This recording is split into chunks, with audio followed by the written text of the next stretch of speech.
Saudara, perahu Petrus kosong. Semalam-malaman menangkap ikan. Petrus bukan nelayan yang tidak berpengalaman. Dia cukup berpengalaman dari kecil di Danau Galilea. Malam itu dia menangkap ikan. Sampai pagi tidak dapat apa-apa. Adakah saudara mengalami hal yang demikian? Keterpurukan dalam bisnis saudara. Jangan putus asa, saya katakan kepada saudara. Jangan anggap saudara terus gagal. Bangkit dari kegagalan saudara. Sekali gagal, apapun usaha saudara, bukan terus gagal. Saudara gagal karena saudara kerjakan sendiri. Saudara mau berhasil, kerjalah, bekerja samalah dengan Tuhan Yesus. Patuhilah firman Tuhan, praktekkan iman saudara. Amin.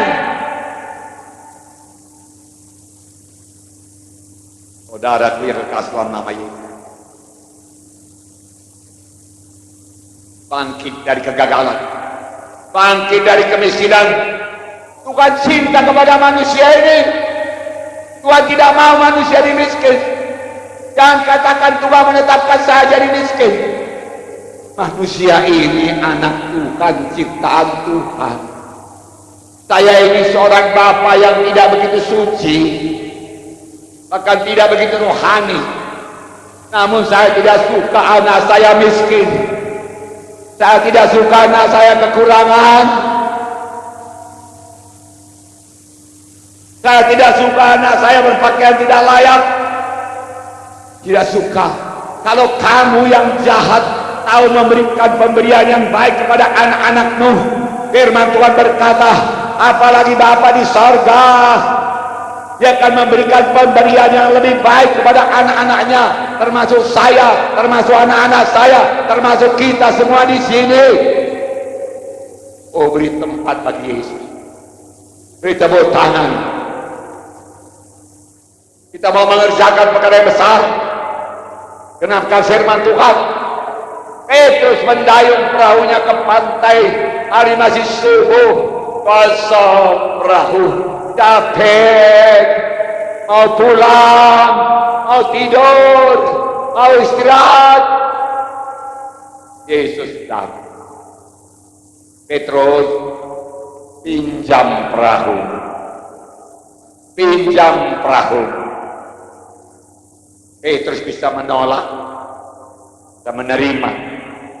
Kalau Petrus menolak, Tuhan cari perahu lain. Tuhan ini tidak pernah memaksa. Saudaraku, Petrus berkata silahkan. Kalau begitu Petrus kayuhkan jauh sedikit dari pantai. Dia kayuhkan. Dari situ Yesus mengajar orang banyak. Jalan keselamatan, keampunan, kelepasan dari dosa, menang atas setan, membawa hidup yang kekal dan lain sebagainya. Kemudian Yesus memperhatikan Petrus, mukanya muram.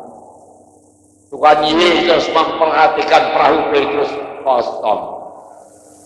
Saudara, Tuhan lihat, Tuhan perhatikan, dan Tuhan mau memberkati. Haleluya! Maukah saudara menerima berkat Tuhan? Praktekkan iman saudara. Beri Yesus tempat dalam perahu saudara.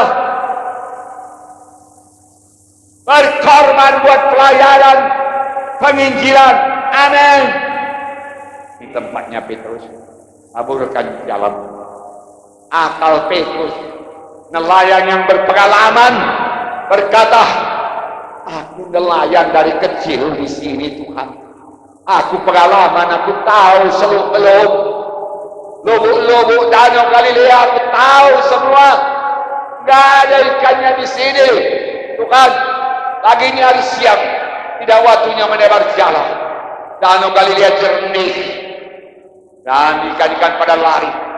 Tetapi Tuhan, karena Engkau mengatakannya, oh Tuhan Yesus, aku patuh kepadamu. Aku tidak mau mengikuti jalan pikiranku yang picik.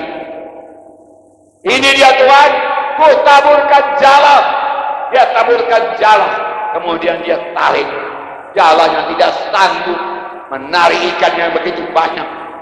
Dia tarik terus, dia ambil ikan, masukkan perahu, penuh perahunya. Dia panggil perahu yang lain, ini ikan terima. Penuh lagi, dia bangun perahu yang lain, ini ikan terima. Memenuhi beberapa perahu karena mematuhi Yesus, karena beriman. Haleluya. Tanpa iman mustahil. Hanya orang berdoa, berkati aku Tuhan, berkati aku dengan berkelimpahan. Bukankah Petrus engkau berkati, bukankah Abraham engkau berkati? Semua mereka diberkati karena mereka mempraktekkan iman. Cek dalam Alkitab, tidak ada yang diberkati kalau mereka tidak punya iman. Sama sebagaimana imanmu jadi padamu. Tanpa iman mustahil. Bukan salah Tuhan kalau saudara belum keberkatan. Bukan salah Tuhan kalau saudara belum melimpah. Coba cek taburan saudara. Coba cek apa yang saudara perbuat pada Tuhan. Coba cek iman saudara. Haleluya. Terus berubah. Sekarang kita menerima kesembuhan. Dengarkan firman Tuhan. Tidak sempat saya baca ayat, tapi saya sudah tahu ceritanya. Perempuan yang sakit 12 tahun, sudah menghabiskan hartanya, jadi dia sudah bangkrut. Berobat ke dokter, berobat ke tabib, habis semua hartanya. Dia mendengar cerita tentang Tuhan Yesus. Saudaraku, dia dengar cerita tentang Yesus. Berita-berita tentang Tuhan Yesus yang berkata, semalam aku lihat orang buta disembuhkan Tuhan Yesus. Oh iya, aku melihat orang kusta lagi sembuh. 10 orang kusta benar-benar sembuh. Tuhan berkata, tunjukkan dirimu kepada imam-imam. Lalu dia pergi, lalu dia sembuh. Dia katakan, sembuh. Dia katakan sembuh. Kalau dia bertemu dengan Tuhan Yesus, dia mulai mempraktekkan imannya dengan sukacita. Kalau begitu aku sembuh. Oh, Tuhan sudah berubah, Tuhan sudah berkuasa, aku sembuh.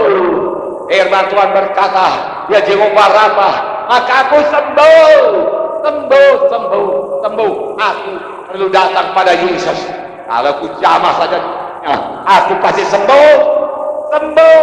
Tidak jadi aku mati walau aku sudah bangkrut, walau aku sudah lemas. Tidak jadi aku mati, aku sembuh. Dia cari Yesus, kelihatan dari jauh, dikerumuni orang. Saudaraku, perempuan yang sakit pendarahan pada waktu itu tidak boleh dekat kepada laki-laki. Dia harus berkata, najis, minggir kalian. Tapi dia tidak peduli lagi. Yang perlu hujamah jubah Yesus. Dia berangkat dengan sukacita, dia berpindah dengan sukacita, seolah-olah dia sudah sembuh. Pasti sembuh. Itu iman yang tidak pernah gagal. Dan dia jamah jubah Yesus. Ketika itu juga dia sembuh. Dan Tuhan Yesus berkata, hai anakku, imanmu telah menyembuhkan engkau. Hai anakku, imanmu telah menyembuhkan engkau. Banyak orang menyenggol-nyenggol Tuhan Yesus, berdesak-desakan dekat Tuhan Yesus, tapi tidak sembuh karena tidak punya iman.